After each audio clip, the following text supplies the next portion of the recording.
El artículo 31, fracción cuarta de la Constitución, establece la obligación sustantiva en materia tributaria.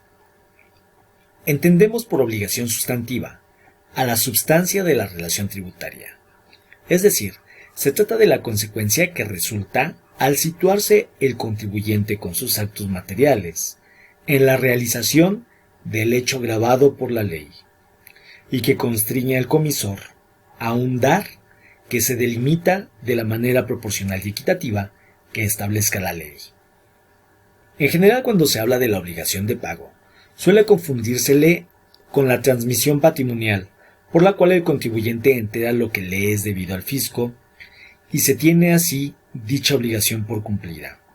Sin embargo, esta es solo una parte de la manifestación del cumplimiento perfecto de la obligación de pagar.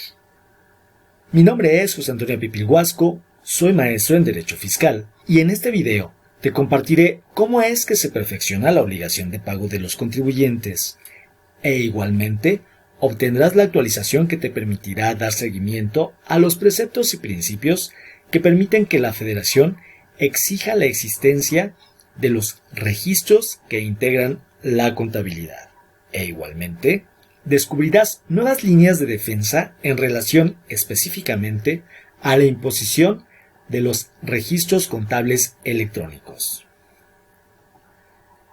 Te doy la más cordial bienvenida a este canal en que juntos estamos construyendo tu comunidad fiscal. Por favor, te invito a suscribirte para que no te pierdas los muy interesantes capítulos de este curso de capacitación titulado ABC de la Contabilidad Digital, en que juntos analizaremos las intrincadas complejidades de este tema y sus registros, tanto desde el plano jurídico y hasta brindar consejos respecto a su aplicación en materia contable, partiendo para ello desde los temas más sencillos y profundizando hacia lo más complejo.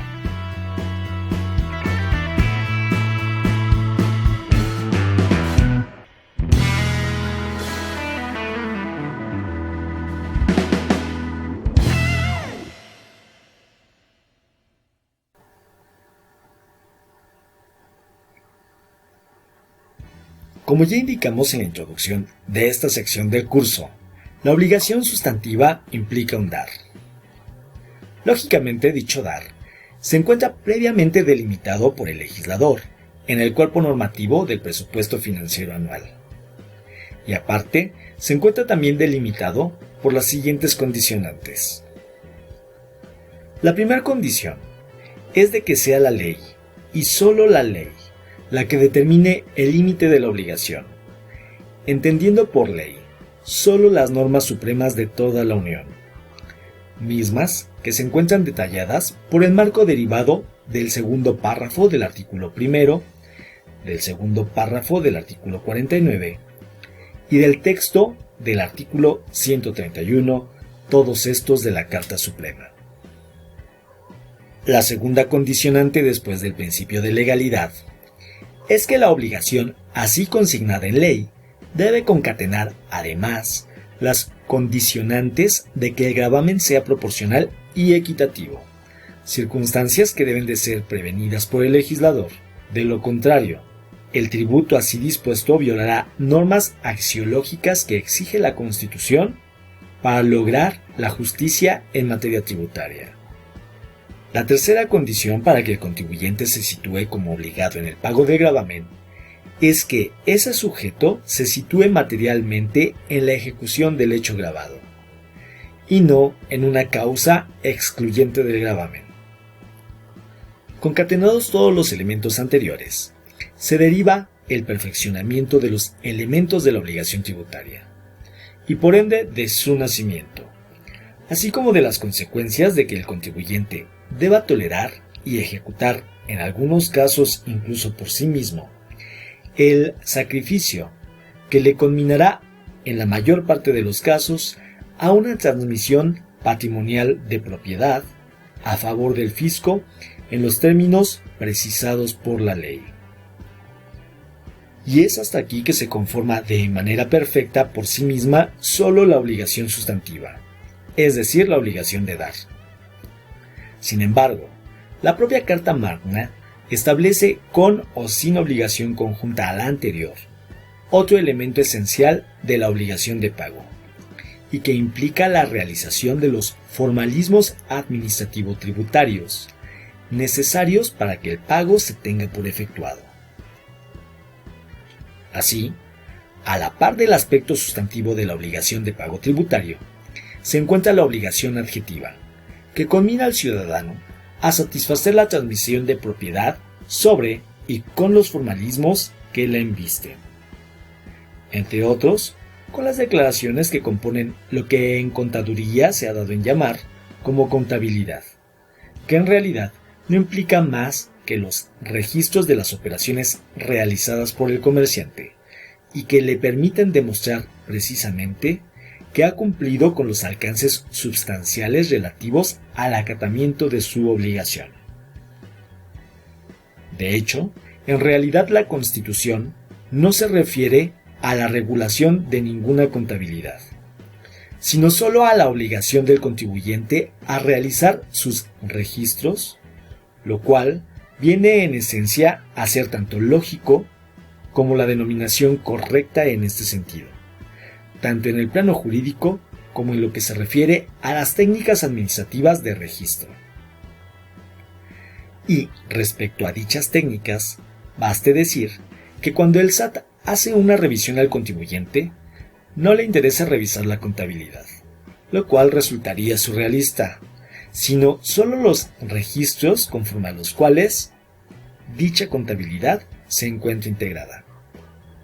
Así, el artículo 36, fracción primera de la Constitución, establece como obligación, y me permito leer, el precepto siguiente. Artículo 36. Son obligaciones del ciudadano de la República, fracción primera, inscribirse en el catastro de la municipalidad, manifestando la propiedad que el mismo ciudadano tenga, la industria, profesión o trabajo de que subsista, así como también inscribirse en el Registro Nacional de Ciudadanos, en los términos que determinen las leyes. Del artículo anterior se corrobora la obligación del ciudadano a inscribirse en el catastro municipal, tanto por lo que respecta a sus propiedades, a su industria, profesión y trabajo. Ahora bien, se debe hacer notar que esta obligación a efectuar su registro en el catastro municipal se encuentra subsumida a la Ley de Coordinación Fiscal, prevista a su vez por el artículo 73, fracción 29, último párrafo de la Carta Máxima que nos rige, y en que el Congreso de la Unión se ha arrogado, cuestionablemente, la facultad de acordar con los gobiernos municipales y estatales, la facultad de dar lugar al Registro Federal de Contribuyentes. Y con esa ley de coordinación, igualmente se ha ampliado la facultad sustantiva de la Federación para que ésta pueda proceder a la recaudación de gravámenes como el impuesto sobre la renta, el impuesto al valor agregado o el impuesto especial sobre producción y servicios, que, como se puede apreciar, no corresponden en realidad a la Federación, sino a las entidades locales. No obstante que la existencia de la Ley de Coordinación Fiscal resulta cuestionable como un parche que viene a solucionar el que el gobierno federal sea el recaudador de los principales impuestos en México, dado el clientelismo existente en nuestro país, será sumamente difícil considerar que el gobierno por sí decida modificar la Constitución en este sentido, pues políticamente resulta tanto conveniente como cómodo a políticos de niveles inferiores de la administración el que sea la Federación y no las entidades locales o las municipales las que exijan a los contribuyentes el cumplimiento adjetivo de la obligación de pago en materia de impuestos tan importantes como el ISR, el IVA o el IES. Como conclusión de lo expuesto es que podemos llegar a las siguientes características exigidas por la Constitución en materia de formalismos contables, mal denominados como contabilidad. La primera característica consiste en que la obligación de pago se compone de dos tipos de obligación. La sustantiva obliga a un dar, y está regulada y condicionada por el artículo 31, fracción cuarta de la Constitución. La segunda es la obligación adjetiva, y es la que obliga al ciudadano a registrarse ante el fisco. Y, en hipótesis, al menos, desde ahí se tendría que sustentar la obligación igualmente de llevar los registros contables en cada negocio. Esta segunda obligación encuentra su sustento en los artículos 36, fracción primera de la Constitución, y 74, fracción 29, último párrafo. Una segunda característica es que gracias a la Ley de Coordinación Fiscal, la obligación formal en materia tributaria es conducida por la Federación en lo que toca al ISR, al IVA y al IESP. No obstante que de origen son impuestos locales, que la Constitución no entrega expresamente a la Federación. La tercera característica es que no basta que el contribuyente cumpla solo con la obligación de transmisión patrimonial en favor del Estado. Es decir, no basta que el contribuyente cumpla con lo que comúnmente se conoce como pago en materia civil, pues el pago fiscal no es perfecto si el contribuyente, además, no cumple con las obligaciones que a ese pago le dan forma y que implican la declaración de las contribuciones conforme a las leyes supremas de la Federación.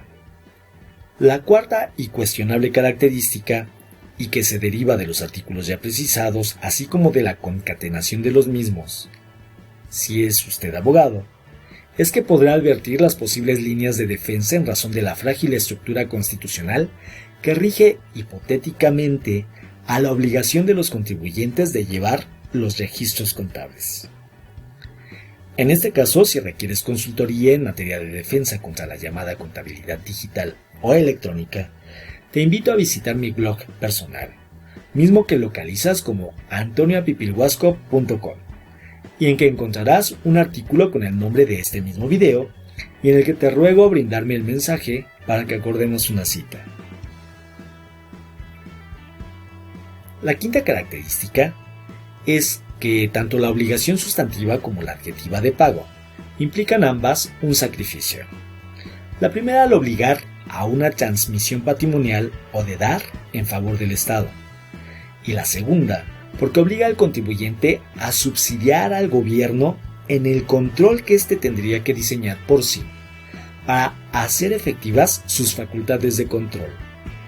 y no recargar estas obligaciones sobre el patrimonio de los contribuyentes, que de entrada ya se encuentra afectado por la contribución en sí.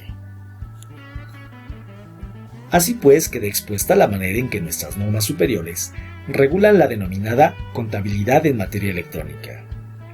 Espero este video te sea útil, tanto como capacitación como para obtener nuevas líneas y argumentos de defensa. Por favor, te invito a suscribirte para que puedas continuar este curso de capacitación mediante las notificaciones que te envía YouTube en cuanto se actualiza este canal. O bien, si sabes de alguien a quien esta información le sea valiosa, te invito a compartirla para que pueda también beneficiarse de su contenido. Te recuerdo mi nombre, José Antonio Pipilhuasco, y te agradezco que juntos estemos haciendo tu comunidad fiscal. Me despido no sin antes desearte el mejor de los días. Hasta luego.